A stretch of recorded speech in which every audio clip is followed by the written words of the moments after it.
Diana तुरंत पूछती है, क्या तुमने यक्षिणी यानी कि यामिनी को देखा था उस रात युग के साथ संभोग करते हुए?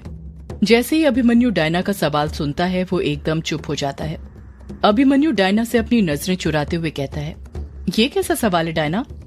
डायना अभिमन्यु के चेहरे को अपनी तरफ करते हुए कहती है, अभी तुम मुझसे नजरें मत फेरो, जो मैं पूछ रही हूँ उसका जवाब दो।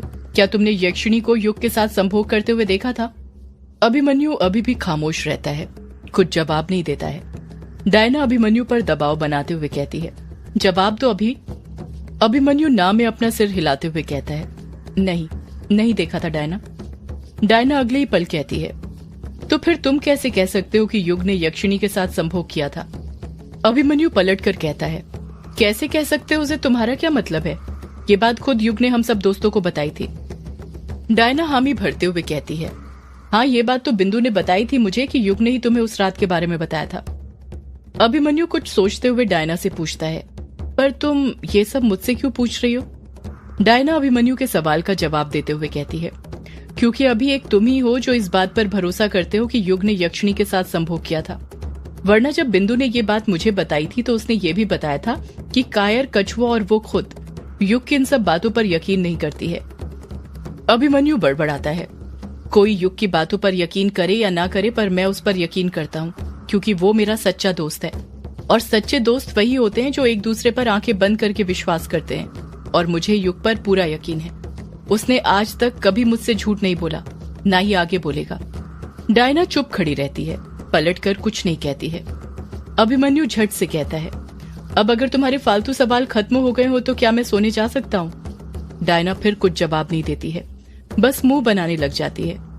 डायना के चेहरे के एक्सप्रेशन देखकर अभिमन्यु समझ जाता है कि डायना का क्या जवाब था। अभिमन्यु सोफे पर से उठता है और वहां से जाने लग जाता है।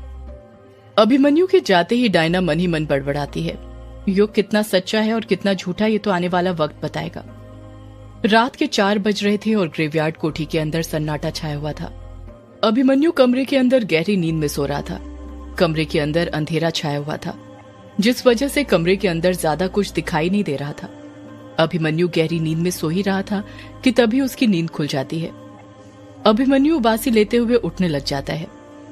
जैसे ही वो उठता है, अपना हाथ उसके बेड के बगल में रखे टेबल पर फेरने लग जाता है। 1-2 बार हाथ फेरने पर ही उसके हाथ में अमेरिकन सिगरेट का पैकेट और ब्लैक लाइटर आ जाता है। जैसे ही अभिमन्यु सिगरेट का पैकेट और लाइटर लेकर बिस्तर पर से उठ जाता है, सिगरेट की तलब उसे कमरे से बाहर ले जाती है। वो कमरे के जस्ट सामने आकर खड़ा हो जाता है, जहां से नीचे झांकने पर ग्रेवयार्ड कोठी का हॉल दिखाई दे रहा था। हॉल में भी इस वक्त अंधेरा छाया हुआ था। अभिमन्यु कमरे के अंदर से निकलते हुए कहता है, ये मेरी नींद बड़ी कच्ची हो गई है, जब देखो खुलते रहती है। अच्छा हुआ सिगरेट है, वरना इसे बिना पिए तो फिर मुझे नींद ही ना आए। ऊपर ये युग कमरे में सिगरेट भी नहीं पीने देता, जिसके कारण बाहर आकर पीना पड़ता है। अभिमन्यु महसूस करता है कि ग्रेवयार्ड कोठी में आज पहले से ज्यादा खामोशी थी, ऐसी खामोशी जो उसने पहले कभी महसूस नहीं करी थी। अभिमन्यु ग्रेवयार्ड कोठी में आसपास अपनी नजरें दौड़ाते हुए खुद से बड़बड़ाता है, आज ये ग्रेवयार्ड कोठी कितनी खामोश नजर आ रही है, पर मुझे पता है इस खामोशी के पीछे कई राज छुपे हैं, पर मैं सारे राज एक न एक दिन खुद इस ग्रेवयार्ड कोठी के मुंह से उगलवा लूंगा। इतना कहकर अभिमन्यु सिगरेट का पैकेट खोलने लग जाता है। जैसे ही वो सिगरेट का पैकेट ओपन करता है, वो शॉक्ड रह जाता है। अभिमन्यु सिगरेट के पैकेट के अंदर देखते हुए कहता है, ये क्या, ये कैसे हो सकता है? मुझे अच्छे से याद है इसमें 3 सिगरेट थी, जिसमें से सोने से पहले मैंने 1 पी ली थी, फिर बाकी की 2 सिगरेट कहाँ चले गई? अभिमन्यु के हाथ में सिगरेट का जो पैकेट था वो पूरी तरह खाली था, उसके अंदर एक भी सिगरेट नहीं थी। अभिमन्यु अपनी सिगरेट के बारे में सोच ही रहा था कि तभी वो हड़बड़ाहट के साथ बोल पड़ता है, कहीं सिगरेट चोरी तो नहीं हो गई जैसे कुछ दिनों से हो रही है? पर इतनी जल्दी कोई कैसे सिगरेट चुरा सकता है? अभी 4-5 घंटे पहले ही तो सोया था मैं। आखिर सिगरेट चुराई तो किसने चुराई? कोठी में ऐसा कौन नशेड़ी आ गया जो मेरी सिगरेट चुरा रहा है? अभिमन्यु ये सोच ही रहा था कि उसी वक्त उसे खटपट की आवाज सुनाई देने लग जाती है। वो खटपट की आवाज ग्रेवयार्ड कोठी के अंदर जो खामोशी छाई हुई थी उसे तोड़ रही थी। अभिमन्यु उस आवाज को सुनते हुए खुद से कहता है, ये कैसी आवाज थी? अभिमन्यु उस आवाज को गौर से सुनने लग जाता है। और उसे महसूस होता है कि वो खटपट की आवाज ऐसे आ रही थी जैसे कोई टाइपराइटर में लगातार कुछ टाइप कर रहा हो। अभिमन्यु खुद कहता है कि इतनी रात में टाइपराइटर कौन यूज कर रहा है? जितना मुझे पता है टाइप करना कोठी में किसी को नहीं आता, फिर कौन टाइप कर सकता है?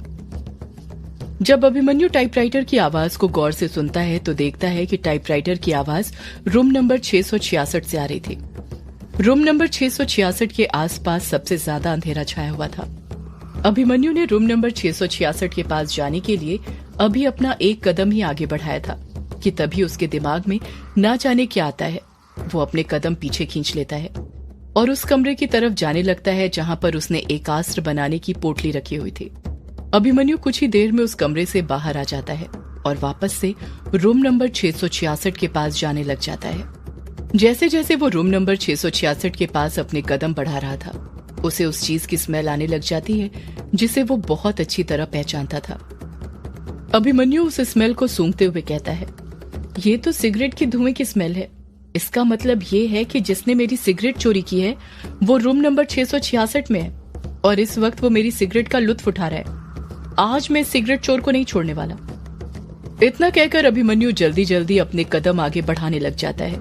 जब वो रूम नंबर 666 के पास पहुंचता है तो देखता है कि उस कमरे का दरवाजा टिका हुआ था और उस दरवाजे के एकदम बीचों बीच में से सिगरेट का धुआं बाहर आ रहा था। दरवाजा बीच में से हल्का सा खुला हुआ था।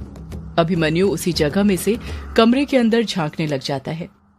जैसे ही उसकी नजर कमरे के अंदर पड़ती है वो अकबकाहट के साथ झट से पीछे हट जाता है। कमरे के अंदर झांककर वो इतना डर गया था कि वो तुरंत नीचे गिर गया था। अभिमन्यु के चेहरे पर घबराहट साफ दिखाई दे रही थी। ठंडा मौसम होने के बावजूद भी उसका बदन पसीने से लथपथ हो गया था। अभिमन्यु ना में अपना सिर हिलाते हुए खुद से कहता है, नहीं, ऐसा नहीं हो सकता, ये नहीं हो सकता। अभिमन्यु जैसे तैसे करके अपने आप को संभालता है, अपने माथे पर का पसीना पोंछता है और फिर बड़ी हिम्मत करके दरवाजे के बीच में जो गैप था उसमें से कमरे के अंदर झांकने लग जाता है। उस हल्की सी खुली जगह में वो बस ये देख पाता है कि कमरे में रखे टेबल के पास कुर्सी पर किसी आदमी का काला साया दिखाई दे रहा था, जो कुर्सी पर बैठा हुआ था, जिसके एक हाथ में सिगरेट थी जिसके वो कश खींचे जा रहा था और दूसरा हाथ टाइपराइटर पर था जिससे वो टाइप किए जा रहा था। उस साये को देखकर अभिमन्यु दंग रह गया था। उसे भी अपनी आंखों पर यकीन नहीं हो रहा था कि उसकी आंखों के सामने वो काला साया था जिसकी बात कायर ने उसके सामने करी थी। अभिमन्यु उस काले साये को देखकर हक्का बक्का रह गया था। अभिमन्यु को उस काले साये का चेहरा दिखाई नहीं दे रहा था। उस काले साये को अच्छे से देखने के लिए अभिमन्यु अपनी आंख दरवाजे के और पास ले जाता है और कमरे के अंदर झांकने लग जाता है। अभिमन्यु अपने पैरों के तलवों पर खड़ा होकर कमरे के अंदर झांक ही रहा था कि तभी उसका बैलेंस बिगड़ जाता है और दरवाजा करकराते हुए खुल जाता है। दरवाजा खुलने के साथ ही अभिमन्यु झट से कमरे के अंदर जाकर गिर जाता है। जब अभिमन्यु अपने आप को संभालता है और वापस खड़ा होकर टेबल की तरफ अपनी नजरें करता है तो देखता है कि कुर्सी पर कोई और नहीं, युग बैठा हुआ था, जो कि एक हाथ से सिगरेट के कश खींच रहा था तो दूसरे हाथ से टाइप कर रहा था। टेबल पर ही लैंप रखा हुआ था जो जल रहा था।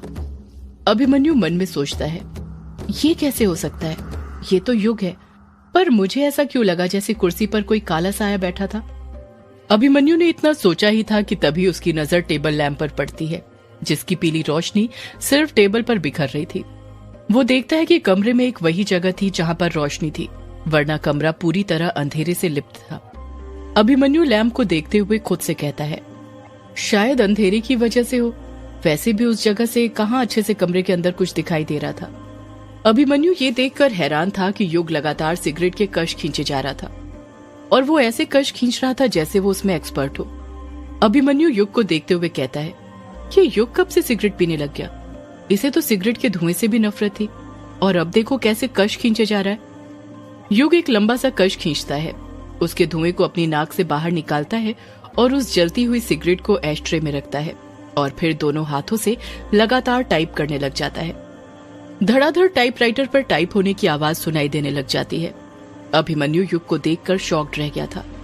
उसकी कुछ समझ नहीं आ रहा था कि वो क्या बोले।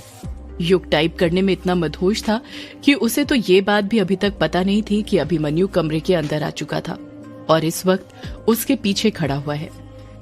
अभिमन्यु युग को देखते हुए कहता है, ये युग सिर्फ सिगरेट पीने में एक्सपर्ट नहीं है बल्कि टाइप करने में भी एक्सपर्ट बन गया है। ऐसे टाइप कर रहा है जैसे काफी सालों से कर रहा हो। ये रात ही रात में इतना कमाल कैसे हो गया? अभिमन्यु युग को टोकते हुए कहता है, युग, ओ युग। युग अभिमन्यु की बात का पलटकर कुछ जवाब नहीं देता है। वो टाइप करते रहता है। उसका पूरा ध्यान इस वक्त टाइप करने में था। अभिमन्यु पीछे से ही युग के कंधों पर हाथ रखते हुए कहता है, अरे युग सुन तो, क्या लिख रहा है तू, वो भी इतनी रात को? तुझे नींद नहीं आ रही क्या? युग अभिमन्यु के किसी सवाल का कुछ जवाब नहीं दे रहा था। वो सिर्फ टाइप किए जा रहा था। अभिमन्यु फिर कहता है, अरे युग, मैं कुछ बोल रहा हूं, तुझे सुनाई नहीं दे रहा क्या? क्या लिख रहा है तू? युग टाइप करते हुए ही भारी आवाज में कहता है, तू जा यहां से। एक पल के लिए तो अभिमन्यु को भी यकीन नहीं होता कि वो युग की आवाज थी, पर अगले ही पल वो सोचता है कि हो सकता है कि सिगरेट पीने की वजह से उसकी आवाज भारी हो गई हो। अभिमन्यु बेबाक होकर कहता है, हाँ चले जाऊंगा, पर पहले ये तो बता दे कि इतनी रात को तू यहाँ बैठकर क्या टाइप कर रहा है?